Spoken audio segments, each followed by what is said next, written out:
Hey, this is D.B Richards from the 2300 Wrestling Podcast, and I am with Fast Laine here. So how you doing, my friend? It's been an eventful couple weeks, for real. That's awesome. Had a show last weekend, got a show this weekend, show next weekend, the show after that. Hey. Yeah, a bunch to schedule in July. I got 2 shows so far and 2 more that I'm open for, so. Yeah. Get that name out there, you know what I mean? That's all it's about, man. So I always let my guests go first. Oh, yeah, in the middle. You're going right down the middle. Everybody goes right down the middle. I don't understand that, but okay. It's been so long since I've played this game. So, what do you watch on TV? Wrestling-wise, I don't really watch TV any otherwise. Okay. I study a lot. Study a lot? Yeah, okay. I do a lot of old school watching. I don't really watch a lot of the new stuff. Okay. So who's your favorite person to watch? Oh, Guerrero. Okay. Guerrero is somebody that I've always been fond of. Yeah. He's an amazing wrestler, so. Dude, I love Guerrero. Guerrero always been him and Chavez too. Can't get. I've been watching Guerrero stuff since back in WCW, so yeah. I always liked all of his gimmicks since way back. So. Yeah, I gotcha. Who else do you like to watch? I'm a big fan of a lot of Lucha. Lucha's fun. A couple of my big favorites, all time, would be Ultimo Dragon, Rey Mysterio. I like Low Key and Amazing Red, all the guys like that. You're naming all these names, and you're like the fastest guys that you can think of are the guys that I go after when I study, because those are the type of moves that I can incorporate into my moveset. So okay, confusing. So I'm trying to think what I was going to say, and interrupt me there. Crap, you just messed me up. So, I enjoy the old school wrestling ways and all that. Yeah, they showed better struggle. Yeah, that's what I liked about the old school.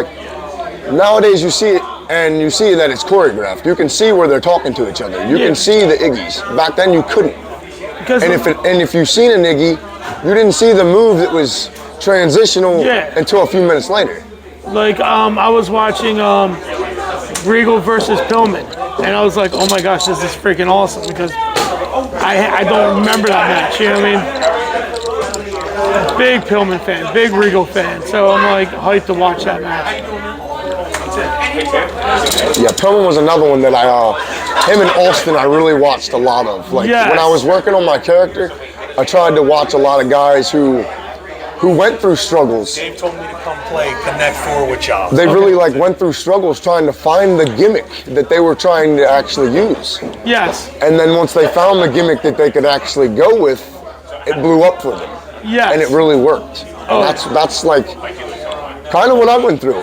When I first started, I was a masked wrestler, but when I started, I didn't have no fans. Yeah. The fans didn't cheer for me. They didn't boo me. They didn't know who I was. Oh, yeah. So the more that I watched into these guys that had struggles with their gimmicks, it started to push me into, well, this is how I can change what I'm doing. Yeah.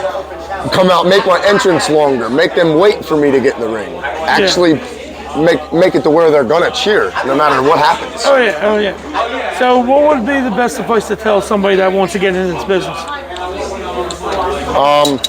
The best advice that I would give them, and listen, I've only been in the business for 3 years. It's still The best advice I can give you: get yourself a good trainer and listen.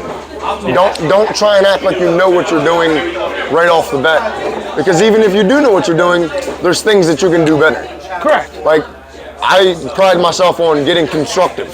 Constructive criticism is one of the things that I absolutely love, because there's guys that I know that are way better than me. If they give me the constructive criticism the right way, I'll take it and I'll use it to where I can actually make myself better.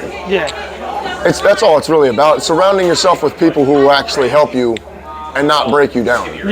People that will actually, put you in a place, not only tell you what you're doing wrong, show you what you're doing wrong, and then make you better. That's the big thing about the wrestling business. A lot of guys, they'll break you down and they'll tell you what you're doing wrong, but then they won't really have no good advice on what you can do to better yourself. And that's the big key in wrestling. And that's the best. I had to say that's one of the best advices I heard. Yeah, that's really it. Try to teach these young kids, because been in the business for 3 years, but it's okay because you're more a veteran now because you're learning on your way up. Exactly. If I didn't have the like you said, the veterans, if I didn't have the veterans that I had, I wouldn't even be where I am now. I'd still be training in a training center and not having my first match. Yeah. That's how it goes for a lot of guys. They'll stay in a backyard, or they'll stay into a training center, and they'll constantly try and get trained by a guy who's really not training them. They're just breaking them down, telling them what they're doing wrong, and not actually fixing the mistakes. Yeah. That's the key there, fixing the mistakes. I go back over my matches. Like I'll have a match, like the match I just had last Saturday. I went over it 3 times already.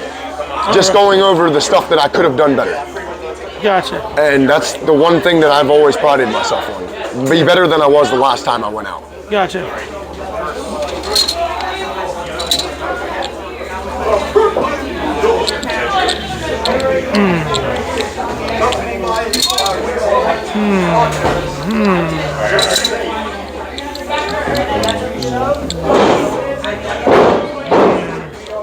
So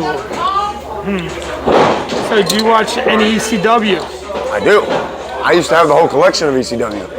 Okay. I used to have like every one of their VHS pay-per-views. I used to have them all. Oh yeah. I lost my place to live a few years ago, and I lost all my stuff. So sadly, haven't been able to get all my collection back. Talk to me afterwards. I'll try to help you out. I appreciate that, man. For real. Yeah. Mikey Whipwreck was my man there. Okay. Mikey Whipwreck was the dude I always liked to watch in ECW. My co-host is Dave Keener. His brother is Mike Keener. And Mike Keener is good friends with Mikey. And when we were at a show at H2O, and Mikey was doing the refereeing part for the show, it was kind of cool. I didn't know he was still in the business. Who's that? Mikey Whipwreck. He's not, but he'll do something for his friends, you know what I mean? Oh, wow. So it's kind of cool. Yeah, that is cool. Yeah. I like Mikey. Mikey was fun. You're good at this game. I'm okay. I see what you're setting me up. But it's over. But tell everybody your social media, because I would love to hear. Social media account is Fast Laine on Facebook, or Lane Andrew Warner to look me up on Facebook. I got an Instagram account as well. That's Fast Laine 0319. Be there. Follow me. Every weekend, I'm at the shows. Thank you, Dave. You're welcome. 2300 podcast, guys.